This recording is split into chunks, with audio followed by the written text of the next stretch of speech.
Perdana Menteri Slovakia, Robert Fico, mengkritik Komisi Eropa yang dianggapnya mengutamakan Ukraina daripada kepentingan negara-negara anggota seperti Slovakia dan Hongaria dalam menghadapi krisis energi global. Fico menuntut tindakan lebih tegas terhadap Presiden Ukraina, Volodymyr Zelensky, dan mendesak Komisi Eropa membuka kembali pipa Druzhba untuk mengurangi ketegangan energi di Eropa Tengah. A znovu sa verejne pýtam, komu dáva prednosť Európska komisia? Dáva prednosť nečlenskému štátu? Dáva prednosť vojne na Ukrajine?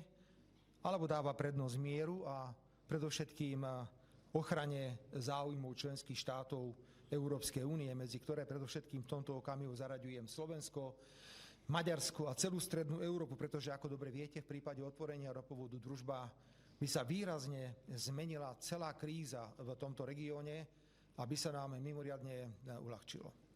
Je nepochopiteľné, že Európska komisia sa takto správa. Nebudem teraz hodnotiť, či to je jej neschopnosť, alebo je to kolaborácia s ukrajinským prezidentom.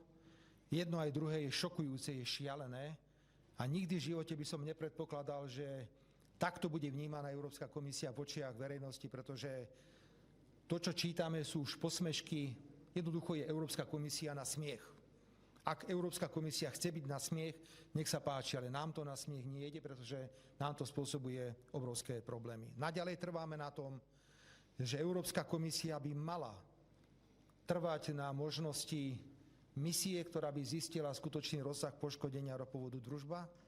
Mala by trvať na obnovení prevádzky ropovodu Družba, lebo by to pomohlo celej strednej Európe. A okrem iného by mala použiť aj tvrdšie, razantnejšie opatrenia voči prezidentovi Zelenskému, ktorý si už robí, čo chce. A zdá sa mi, že ak tu dnes niekto riadi Európsku úniu, tak to nie je Európska rada. Ale je to dnes prezident Zelenský, čo je veľmi, veľmi smutné konštatovanie. Jelajahi cara baru mendapatkan informasi. Download Metro TV Extend sekarang.